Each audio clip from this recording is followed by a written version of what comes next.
Yes, I am here. I did not go anywhere. The car will be done soon. Thought I would just get that out of the way because I know people are going to be commenting saying, why is the car not done? I will explain that later in today's video, but I'm going to go ahead and get straight into the main topic of this video, which is the title, which is the top 5 things I wish I knew before I got into my build. Basically what I have learned from this build. I'm just going to give you the top 5 most important rules or things to follow or just things to know when you're building a car to the extent that I have. I just kind of want to take my experience, give it to you guys in a concise, short little video that hopefully you can learn from and not make the same mistakes that I did. But typically when people get into a build such as mine, and start completely modifying everything not OEM, then you start running into issues that I will talk about very shortly, but I'm gonna go ahead and just get straight into it. I wrote 5 things on my phone here that I'm gonna go over that basically stood out to me and I think is most important to think about, or at least keep in the back of your head while you're building a car. And number 1 is just, if you've owned the car for a while and you've been in the scene, I assume that you've already looked up kind of its weak points and the car's limits and what you can modify to make better. It's kind of already in the back of your head, but it is very important to do research, and proper research that is, not just like scan super random like Facebook pages of people saying that this isn't good and this isn't good. Not saying that they don't know stuff, but legitimately going to like a Subaru race shop, asking the techs that actually go to the track, or asking people that modify like aesthetics wise, like if it's their profession, and then I would definitely value their opinion. But if it's just like some random guy, I wouldn't. I feel like you guys understand what I'm saying. Do research, understand the car's limits, how to push those limits safely, and just know the weak points of the car so you could build on top of that. Might seem basic, but always keep that in the back of your head while you're doing stuff, because you end up just buying, like, say, for example, a ridiculous duration cam and you're actually like losing power when you go boosted, and I'll get into that later. But anyway, that's number 1, hands down. Keep that in the back of your head. Number 2 is to build the car to be great at a specific application. Now, this one's going to take a little bit of explaining to do. Now, I know ego, at least for guys, ego is a huge thing that like gets in someone's head, and you want to have like the biggest, the fastest, the best, the put down the most numbers. And really what people forget about, and what I forgot about, or at least in the beginning, was you're building the car so you can enjoy it, not to impress your friends. That will come along with, I'm sure, if you have a car that's really fast or whatever. But number 1 is why we all like cars is you want to just have fun with it, right? And why you would build your car is to have more fun with it, right? Makes sense. Now, you always have to keep that in the back of your head, and you don't want to have just random parts that are going to add maximum power. Now, what I mean by that is, say you're doing a full engine build, and for me, for example, I am building the car for a specific application, and that application is to build a car that looks great, handles great, does well in the mountains, not so much like a full-blown track car. I'm not going super nice luxury daily. I want to go right in between, if anything, more towards a track car, but I'm not going full-blown track car. And what I mean by that is, I want to be able to take my car, have it look aesthetically very pleasing, because of course I really like that, but also have it handle well and perform at a point that kind of scares me, but not full-blown track. And what I mean by that is, if I want to take my car and go rip around in the mountains and just handle very well, but not be the very, very best, very, very fastest, hardest suspension, that's what I'm going for. And I know that's in the back of my head, that I want to build a car that performs very well, but not a full-blown track car. And a full-blown track car would be like solid bushings and the gnarliest cam and the biggest turbo and all this stuff. Like, I'm not going for that. I don't care if I put down like 600 horsepower, like that's not really what I'm going for. I'm going for a car that makes great power, mid-range, like I would say mid to high range power, like that's what I'm going for. I don't really care about too much like low end torque. I don't care about really like getting off the line fast. I just want a car that's going to handle well, mid-range, and that is why I bought all the parts that I did. I bought not such an aggressive cam. I bought it for mid-range specific. I bought a turbo that wasn't very large because I knew that I wasn't going to be doing a bunch of highway pulls, and I didn't want that much, like, I wasn't specifically building the car to do highway pulls, high RPM, all that stuff. Every part that I bought, I tried to balance it out and have them work off each other together to give me a very nice package as far as that mid-range, take advantage of that power, quickish spool, but I think you guys get the point. Build the car and have in the back of your head what you're building it for, and then start buying the parts. Don't just buy the biggest, best part because your friend told you so. You have to build it very meticulously and have all the parts work together, not against each other. Hands down, probably one of the most important things. Now, number 3 that I'm going to get into is very specific as far as custom fabrication, and when you start getting super custom and putting on parts, you have to think twice and do it once. Like measure twice, cut once, that whole thing. Think about it 2 times, 3 times, make sure everything's going to line up before you go ahead and do it and drastically change things. Now, for example, my up pipe, this is the issue that I ran into. My up pipe and turbo combination just is not fitting. I know that for Subarus specifically, the 3-inch inlet is very hard to stuff under the intake manifold. That's why people go rotated setup. Now that's the issue that I'm running into, is my turbo housing and my bell housing were legitimately touching, like, because the turbo is too big to fit there.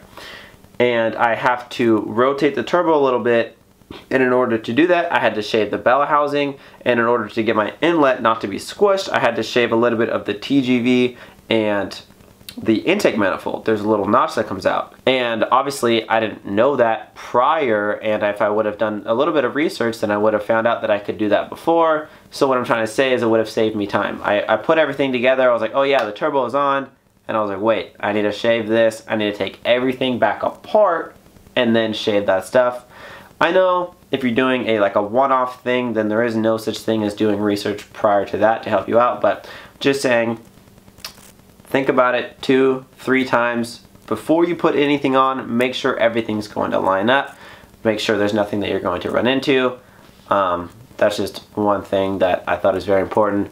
Don't get too excited as far as like throwing it all together really fast and getting it back in the car. You want to make sure every bolt is tightened down perfect. You just don't want to take it apart again, is what I'm saying.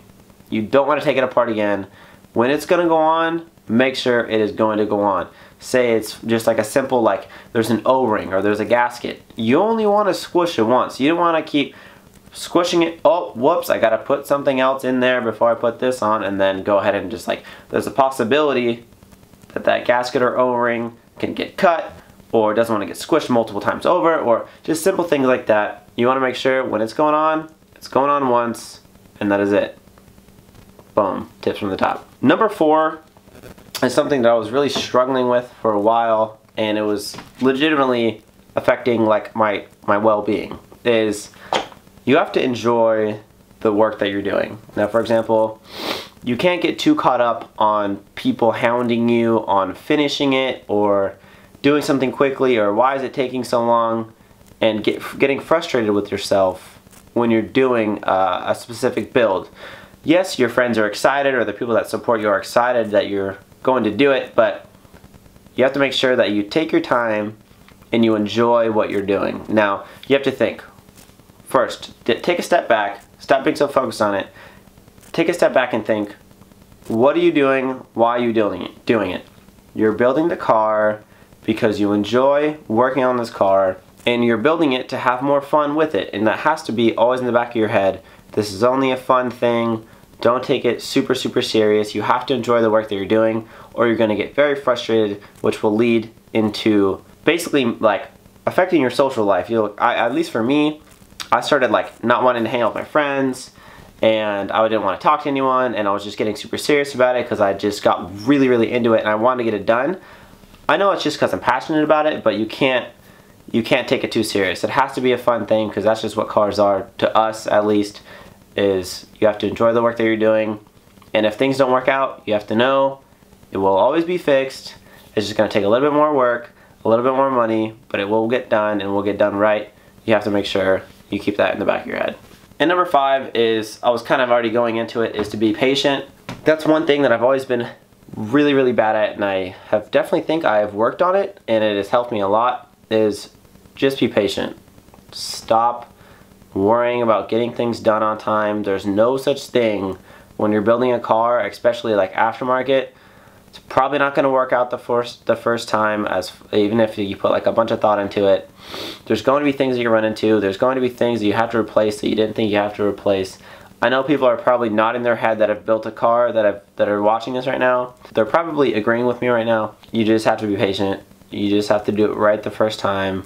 Even if you wanted it done in 4 months and your buddy got it done in 4 months, don't worry about it. It will get done. This is what I'm telling myself. This video is also helping me. It'll get done. It's going to get done right. It's going to run great. And that's all you have to tell yourself. If you run into things where you think you're going to get it done and it doesn't happen, the number one thing you have to know is being frustrated about something or being very impatient about something is not going to get it done faster. And that's probably just one thing that I learned the most out of this entire build, is I feel like I'm a little bit more patient, and I know I'm going to enjoy it that much more the longer I wait, or the longer it takes me to finish this build. I know it's just going to be that much better when it's all said and done, and I can say that confidently, that I know the build's going to be great. I'm going to enjoy it for the rest of my life, and it's just a matter of time. I hope you guys enjoyed this video. I hope you learned something. I hope if you're building your car at the same time as me, if you're going through the same things, I hope this video helped you realize it is not that big of a deal. You will get it done. You will have the car of your dreams eventually. Just it takes time. Be very patient, and just know it will all be worth it in the end. Take your time. Now, a little update on my car, and as far as where I'm at right now, I will be taking out my engine on Thursday. Today is Tuesday, so in a couple days I'm going to be taking my engine home from school and taking it over to my friend's house to get my up pipe slightly modified, just because I want my inlet to fit perfectly in it. I could put the up pipe on and the inlet will be all squished and like coming off the turbo, but like I said, be patient, do it right the first time. So I'm going to do it the right way, modify the up pipe slightly, make sure the inlet is all good, make sure my up pipe is all good, all the gaskets are sealed. That's what I'm saying, just as an example. Stay patient, do it the right way the first time is very important. You will thank yourself at the end. But that's basically it. I mean, like, I just got all the plumbing for the turbo. I got a brand new oil feed line that you guys probably saw on my Instagram from IAG. I got brand new coolant in, coolant out for the turbo. I got a brand new oil return for the turbo. There's a metal hose for the coolant feed as well, or the coolant return. I don't know what I'm saying. I got all new plumbing for the turbo. That is what I'm trying to say. I thought, hey, might as well take a little bit more time on it, make sure everything's brand new, ready to go for this turbo. I'm just trying to get the best stuff, the best OEM stuff that I can get. I'm just trying to make sure everything's going to be 100% new, 100% fresh, ready for this build, because I'm ready to put a lot of miles on this car, and I'm very excited about it. But that, I mean, that's basically it. Like, I am really coming to the end, and I'm getting very excited to throw it in the car.